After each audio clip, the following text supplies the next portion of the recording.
मित्रों, concept talk series में मैं आज आपके लिए उदारवाद के कंसेप्ट को लेकर आया हूँ।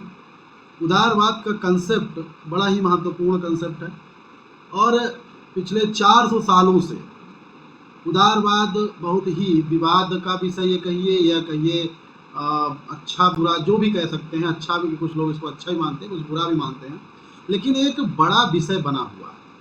उदारवाद क्या है, इसको लेकर विभिन्न विद्वानों में विभिन्न प्रकार के मत हैं और बहुत से लोग तो यह भी मानते हैं कि इसकी परिभाषा करना भी मुश्किल है, क्योंकि इसकी विशेषताओं में इसके विभिन्न विरोधी तत्व एक साथ शामिल हो जाते हैं। फिर भी हम एक मोटा एक जानने का प्रयास करेंगे कि उदारवाद क्या है, ताकि हमारी समझ उदारवाद के बारे में एक बन सके। तो आइए चलते हैं, हम देखते हैं उदारवाद क्या है। कहना है कि उदारवाद की व्याख्या करना, उसका कोई साधारण सी परिभाषा देना बड़ा ही कठिन कार्य है, बहुत ही कठिन कार्य है। उसको आप नॉर्मली ये उन्होंने इतना भी कहा कि उदारवाद एक प्रकार की सोचने की प्रवृत्ति है, ठीक है। हाँ, उदारवाद व्यक्ति का उदार होना बिल्कुल नहीं है, ये आप एकदम ध्यान दे दीजिए कि उदारवाद का अर्थ ये नहीं कि आप उदार हो जाइए, वो नहीं है, ये एक विचारधारा है। फिर भी हम अगर संक्षेप में कहें, एक सरल भाषा में कहें, एक लेमैन के लैंग्वेज में कहें, मेरे कंसेप्ट ऑफ रीच का यही बात है कि मैं चाहता हूं कि सब लोग, जो लोग एकदम नहीं जानते हैं, ये मुख्य रूप से राजनीति विज्ञान और में पढ़ा जाता है, अर्थशास्त्र में पढ़ा जाता है, लेकिन अगर कोई नहीं भी जानता ये सब विषयों का बाहर का है, वो भी इस टर्म को समझ सके। तो एक लेमैन की भाषा में, एक साधारण व्यक्ति की भाषा में अगर कहा जाए तो उदारवाद क्या है, एक ऐसी विचारधारा है जो यह मानती है कि मनुष्य एक विवेकशील प्राणी है। यही इस विचारधारा का सबसे कोर बिंदु है, क्योंकि यह विचारधारा मानती मनुष्य क्या, एक विवेकशील प्राणी है, और विवेकशील प्राणी होने के कारण जितनी भी सामाजिक संस्थाएं हैं, जितनी भी चीजें समाज में हैं, वो सारी की सारी चीजें मनुष्य की सूझबूझ और मनुष्य के सामूहिक प्रयास का परिणाम है। इसमें यह भी निहित है कि कुछ भी दैवी नहीं है। विभिन्न धर्म, चाहे वो ईसाई हो, इस्लाम हो, हिंदू हो, सब ये मानते हैं इस जगत की सृष्टि एक विशेष समय पर विशेष व्यक्ति द्वारा की गई, लेकिन यह चीज उदारवाद नहीं मानता। उदारवाद मानता है कि दुनिया में जो भी है वो मनुष्य की सूझबूझ का परिणाम, उसके सामूहिक प्रयास का परिणाम, ठीक है। तो ये इसका कोर बिंदु हो गया। मनुष्य को विवेकशील प्राणी मानना उदारवाद का कोर बिंदु है, ठीक है। और अब देखेंगे आगे, जो इसकी विशेषता देखेंगे सब इसी एक बिंदु पर ही आधारित है। आगे चल के देखते हैं इसकी विशेषता। अब देखिए, इसकी कुछ विशेषताएं हैं। नॉर्मली तो मैंने आपको बताया कि कुछ बहुत सारी ऐसे विचारधाराएं अलग अलग समय पर रही कि उसमें विरोधी भी माना जाता। और एक बात मैं और बता दूंगा, उदारवाद के कई चरण भी रहे हैं, कई रूप भी रहे हैं। नकारात्मक उदारवाद, सकारात्मक उदारवाद और भी बहुत न उदारवाद। लेकिन हम सारी चीज़ों का अध्ययन न करके सभी का एक सामान्य जो परिचय है वो दे रहे हैं, ठीक है। तो वो पॉलिटिकल साइंस जब मैं पढ़ाऊंगा तो उसमें बताऊंगा उदारवाद की सारी शाखाएं, तमाम विचारकों का मत। लेकिन यहाँ पर उतना सब नहीं समझना, उतना केवल इतना समझना है कि उदारवाद क्या है, उसकी महत्वपूर्ण विशेषताएं। उदारवाद की जो सबसे महत्वपूर्ण विशेषता है वो सामंतवादी व्यवस्था का विरोधी है, ठीक है। और ये क्या है, 17वीं 18वीं शताब्दी में उभरा, एक प्रबोधन काल माना जाता है 18वीं शताब्दी में। वही तभी ये प्रबोधन काल एक प्रकार के उदारवाद की शुरुआत का काल है। उदारवाद जब मध्य वर्ग की मुख्य विचारधारा बन गई, उसे कहा जाता है प्रबोधन काल, ठीक है। कहीं न कहीं उदारवाद क्या है, प्रबोधन काल से निकली हुई विचारधारा है, या मध्य वर्ग की एक मांग है, क्योंकि मध्य वर्ग उस समय ऐसी स्थिति में था कि पैसा इसने खूब व्यापार वाणिज्य से कमा दिया था, लेकिन इसके पास समाज में अच्छा सम्मान नहीं था और इसके पास राजनीतिक सत्ता नहीं थी। तो उसी के लिए इसने उदारवाद जैसी विचारधारा को जन्म दिया, इसने सिद्धांत बनाए ताकि उसको भी राजनीति में, समाज में, विभिन्न और संस्थाओं में उसको अपना हक मिले। तो उदारवाद को मैंने अभी बताया आपको कि उदारवाद मानता है कि व्यक्ति विवेकशील प्राणी है। विवेकशील प्राणी है तो मनुष्य को स्वतंत्र होना जरूरी है, क्योंकि विवेकशील व्यक्ति को स्वतंत्र छोड़ा जाता है। क्योंकि अगर कोई विवेकशील है तो इसका मत है कि वो स्वतंत्र हो, अगर कोई स्वतंत्र नहीं है तो वो विवेकशील नहीं कहलाएगा, ठीक है। तो वो स्वतंत्रता जो है वो इनका कोर मूल्य है, मतलब कोर वैल्यू अगर कहा जाए उदारवाद की तो वो है लिबर्टी। इसलिए इसको लिबरलिज्म भी कहा जाता है इंग्लिश में। तो लिबर्टी इसकी कोर वैल्यू। फिर इसमें मैंने आपको बताया व्यक्ति के स्वार्थ और समाज के हित में कोई अंतर नहीं मानता, दोनों को एक ही मानता है, क्योंकि व्यक्ति और समाज में भी ये अंतर नहीं करता। और समाज को एक अणुवादी व्यवस्था मानता है कि समाज अलग कुछ नहीं है, बल्कि क्या है, व्यक्ति का समूह ही समाज है। समाज की अपनी अलग कोई पहचान नहीं, ठीक है। और राजनीति क्या को क्या ये मानता है कि परस्पर विरोधी हितों का सामंजस्य मानता है। राज्य को भी वही व्यक्ति सूझबूझ सहमत का परिणाम मानता है। तो ये एक नॉर्मल बता दूं, ये 2-3 चीज़ें अगर नहीं भी जान रहे तो कोई अर्थ नहीं है, बस इतना जाने रहिए कि ये स्वतंत्रता को सर्वोच्च मूल्य मानता है। ठीक है, 2-4 विशेषताएं और देख लीजिए उसकी व्याख्या। ये नैतिक जीवन में यानी नैतिक रूप से यह व्यक्तिवाद का समर्थक है, यानी ये मानता है कि व्यक्ति की गरिमा और उसके निर्णय की क्षमता बहुत महत्वपूर्ण है। हर व्यक्ति को अपने निर्णय करने की क्षमता होनी चाहिए। अगर व्यक्ति विवेकशील मान लिया तो निर्णय की क्षमता उसमें अंतर नहीं था।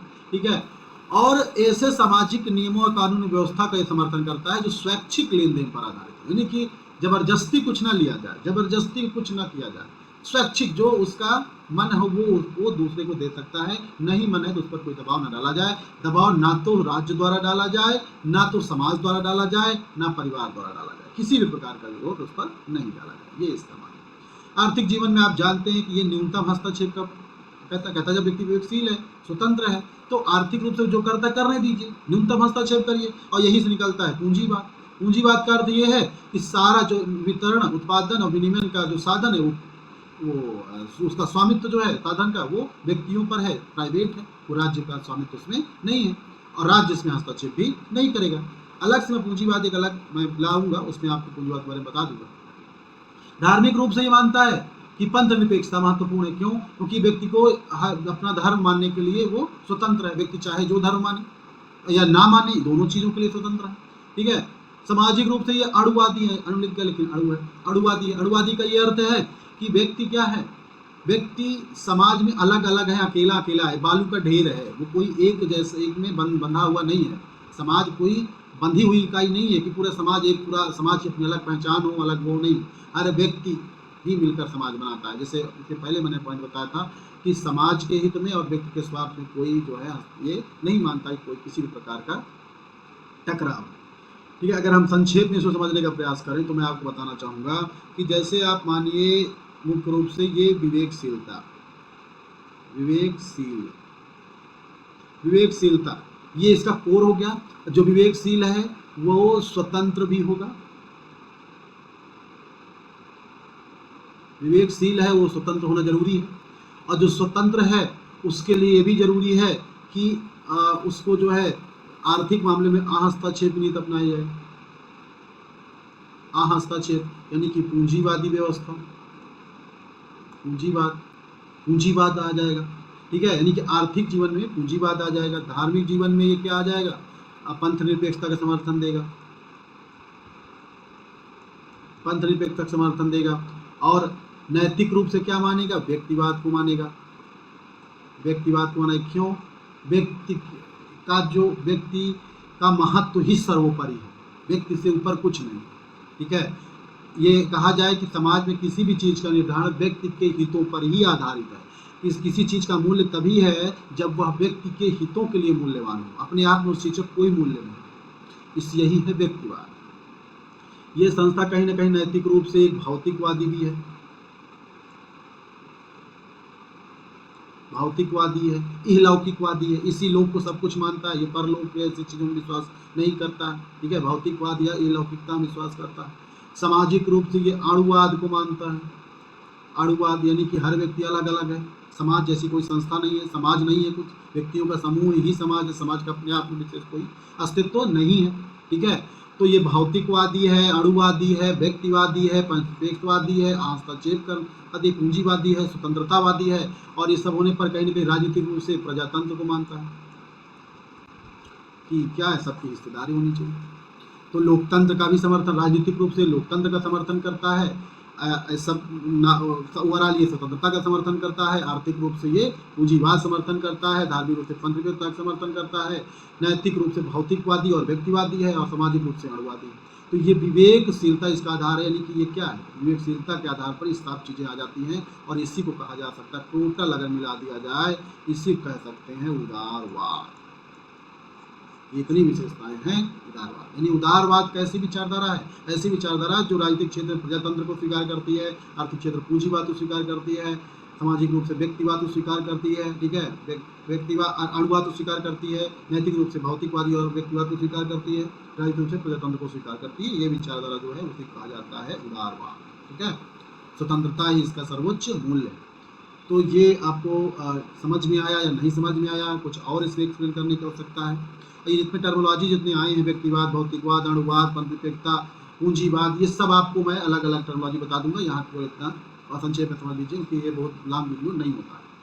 और कौन सी टर्मोलॉजी आपको नहीं समझ में आ रही है, उस टर्मोलॉजी को समझना है तो आप कमेंट करके बताइए और इसको वीडियो को एंजॉय करिए। और चीज़ें जो कहीं भी आप समानार्थन किसी भी इस टॉपिक पर, किसी भी विषय पर, किसी शब्दावली में कोई आपको समस्या आ रही हो, क्लियर ना हो रहा हो, तो उसको बताइए, हम उस पर वीडियो बनाएंगे और उसको आपको बताने का प्रयास करेंगे। ये वीडियो कैसे लगा उसको ज़रूर बताइए, कमेंट करिए, लाइक करिए, शेयर करिए। धन्यवाद।